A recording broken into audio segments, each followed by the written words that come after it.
Before the devil was feared, he was desired. In the year 1630, France stood divided, not by swords, but by faith. The church ruled souls, kings ruled bodies, and between them lay a restless hunger that no prayer could calm. In the small walled town of Loudun, whispers stirred, a town of convents and crosses, of candlelight and secrets. And within those walls lived a woman whose name history would not forget, Jeanne des Anges, the Mother Superior of the Ursuline convent. She was a woman of faith, but also a woman of fire, a spine twisted by sickness, a face pale as wax, eyes too sharp for innocence. And beneath her veil she carried something the church could never sanctify: desire. They say temptation comes softly. For Jeanne it wore the face of a priest, Father Urbain Grandier, tall, beautiful, arrogant, a man who preached purity but walked like sin itself. He was adored by women, despised by men, and envied by priests. He had the confidence of Lucifer and the charm of a saint. And when he spoke, even the walls seemed to listen. Jeanne had never met him. She had only heard his sermons through the stories of others, stories of his silver tongue, his laughter, his rumored affairs. And yet, the more she tried to resist, the deeper she fell into the thought of him. A priest who defied his vows, a man who defied God. Nights grew long in the convent. Her prayers became confessions whispered to no one. She saw him in her dreams, Grandier standing at the altar, eyes burning through the haze of incense. In one dream, he kissed her crucifix. In another, he tore it from her neck. Jeanne would wake trembling, her breath quick and shallow. "Deliver me from evil," she whispered. But even as she prayed, her fingers lingered where his lips had been in the dream, and slowly her faith began to twist into something darker. By day, she led her sisters in prayer. By night, she fought visions she could not explain. It began with a voice, soft at first, like the rustle of robes in an empty hall. Then came the shadows, figures at the edge of her candlelight, tall, horned, faceless, and always, always, the same voice murmuring from the dark. "Jeanne, he is mine." Word of her torment spread through the convent. The nuns whispered that she was cursed, that demons spoke through her, but Jeanne insisted it was Grandier who haunted her. He had bewitched her soul. Soon the other nuns began to see him too.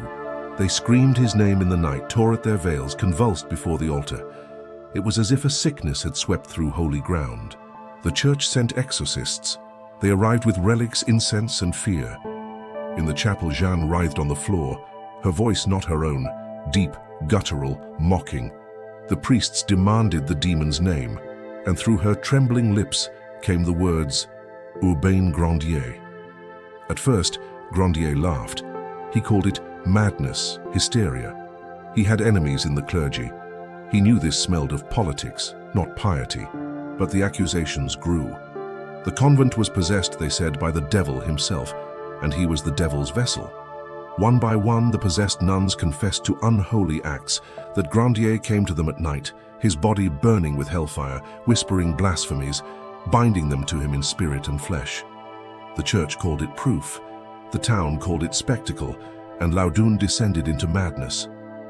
But beneath all the noise, something far more disturbing began to surface. Jeanne's possession was not just fear, it was obsession. She began to crave the very visions that tormented her. In her trances, she begged the unseen to return. She spoke to the demon like a lover. "Why did you leave me?" she asked the shadows. "Come back, please." The priests saw her convulsions as blasphemy, but her trembling lips, and they spoke of longing. The devil was not possessing her, he was seducing her. Grandier, still proud, refused to flee. He stood in the square of Loudun and declared his innocence before God and man. "I have no pact with hell," he said, "but perhaps hell has a pact with this town." It was the wrong thing to say, because the more he denied, the more they painted him as the devil himself. Jeanne's visions grew more vivid. She claimed the demon within her took Grandier's shape, that his shadow visited her in the dark, that his breath smelled of roses and sulfur. And when she spoke, her voice turned sweet. "Forgive me, Father, for I have loved." The trials began. Thousands gathered to watch the cleansing.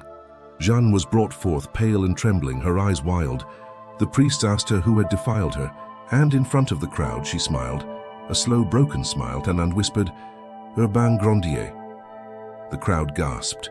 The church nodded. The devil had a name. As the days turned to weeks, Grandier's fate was sealed. Torture, confession, execution, it was only a matter of time. But Jeanne's torment didn't end. Even after his arrest, the voices didn't stop. In her cell, she clawed at the walls, whispering to the dark. "If he dies," she said, "who will love me then?" And from somewhere beyond the veil, the voice replied, "I will." When Grandier was finally burned alive in the public square, Jeanne watched from her window. The crowd cheered as the flames rose. Ash drifted into the sky like black snow. She pressed her palm to the glass, tears mixing with sweat. "Forgive me," she whispered. But she wasn't sure who she was talking to, the priest she had destroyed, or the demon who had promised to never leave her. After that day, the convent fell silent. The possessions stopped, the exorcists left, and Jeanne, once the talk of France, became a relic, a living ghost of her own hysteria. But sometimes in the dark of her cell she still heard him. Not Grandier, not the priests, the other one, the one who had whispered her name before all this began. He told her that sin was just another form of worship, that her desire had opened a door no exorcist could ever close. And when she closed her eyes, she swore she could still feel his touch, hot as flame, cold as faith. They called her possessed, they called her mad. But Jeanne des Anges would later write that what she experienced was not torment, it was revelation. That in the arms of darkness, she had finally seen the truth of God, that he had never wanted purity. He wanted passion, and so the story of Loudun became legend, a tale of faith and lust, of power and punishment. But for Jeanne, it was never about demons or trials. It was about a hunger that no prayer could cure, because sometimes the devil does not come to steal your soul. He comes to understand it. The ashes of Urbain Grandier had not yet cooled when Loudun began to rot. The air itself changed, heavy, rancid, as though the town had been marked.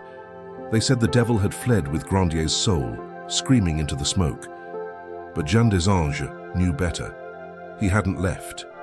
He had merely changed his face. The convent stood quiet now, its walls stained with the memory of screams. The exorcists had gone, the crowds dispersed, the spectacle ended.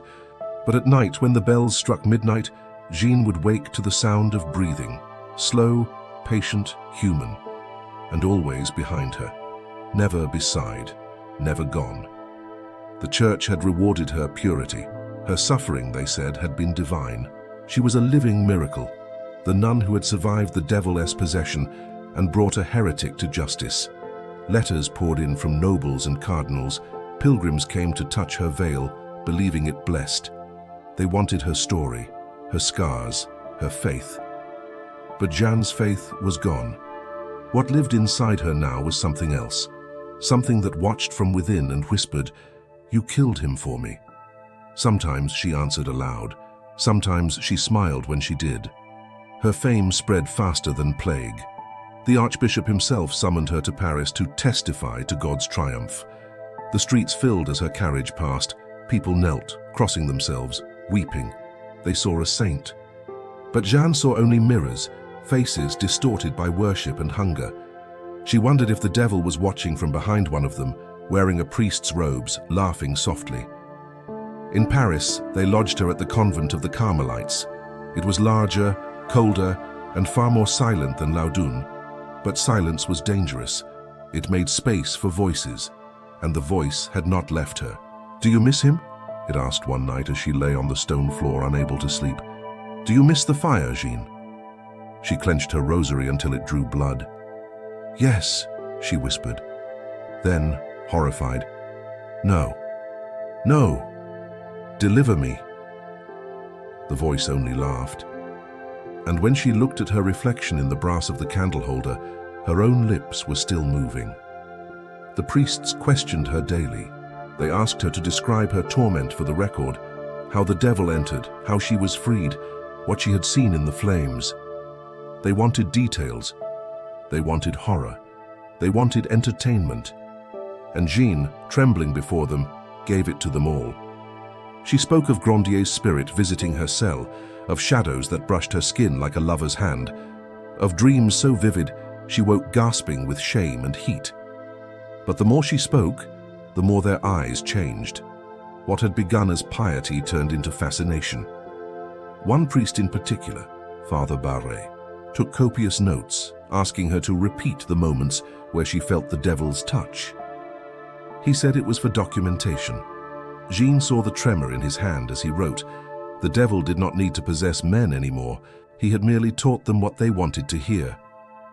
At night, Jeanne began to write again, pages upon pages of confession, not for forgiveness, but remembrance.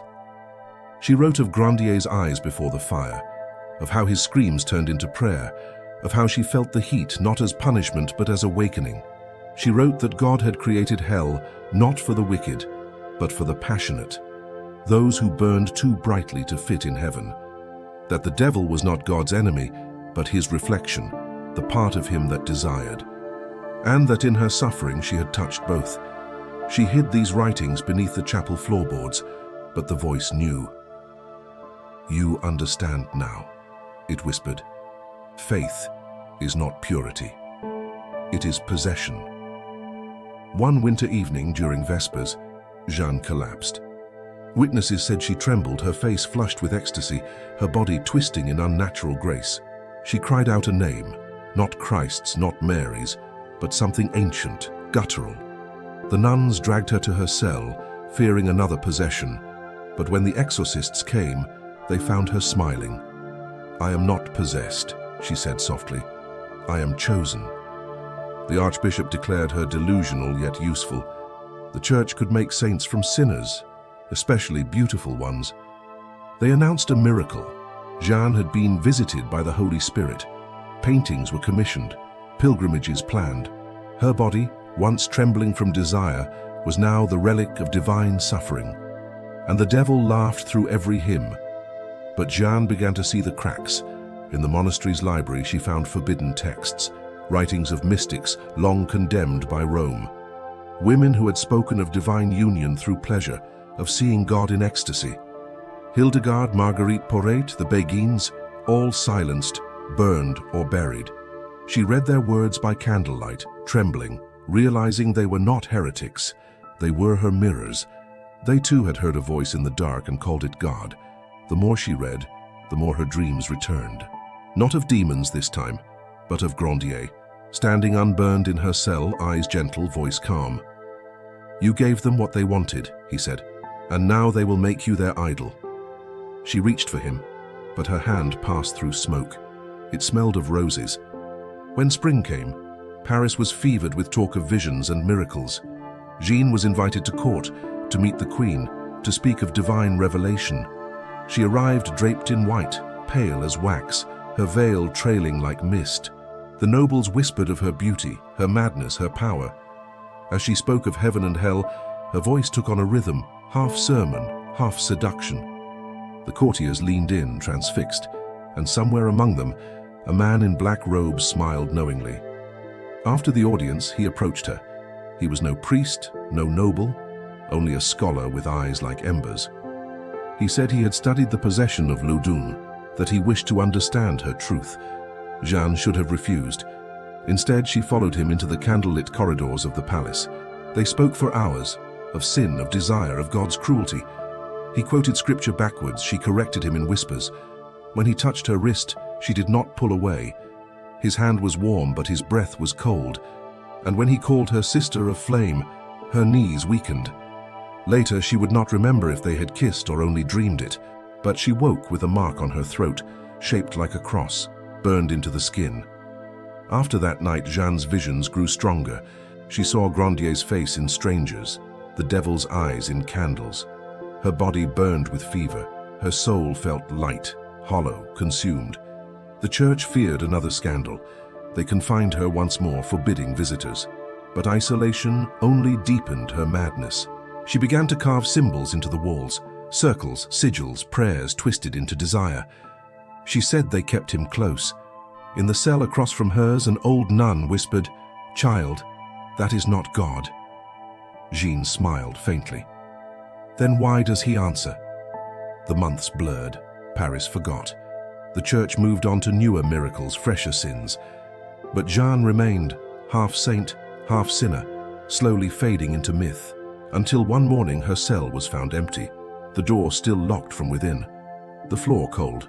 Only her veil remained, laid neatly on the bed, as though she had undressed for something unseen. They searched the convent for days. No trace, no body. But one priest, the same Father Barret who once took her confessions, found a journal hidden beneath the chapel altar. Its pages were filled with strange ink, half Latin, half something older.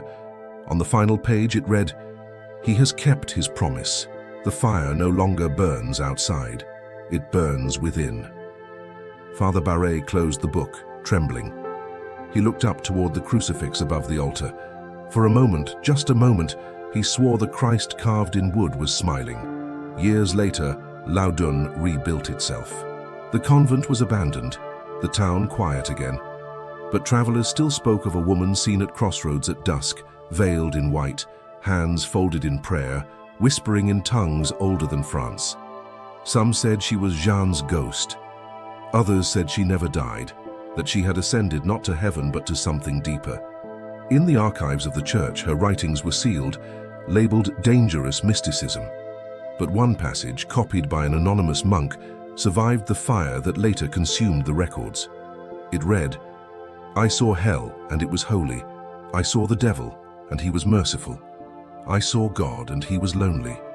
Centuries later, scholars still debate what truly happened in Loudun. Was Jeanne des Anges a victim of hysteria, of patriarchal politics, of her own repression?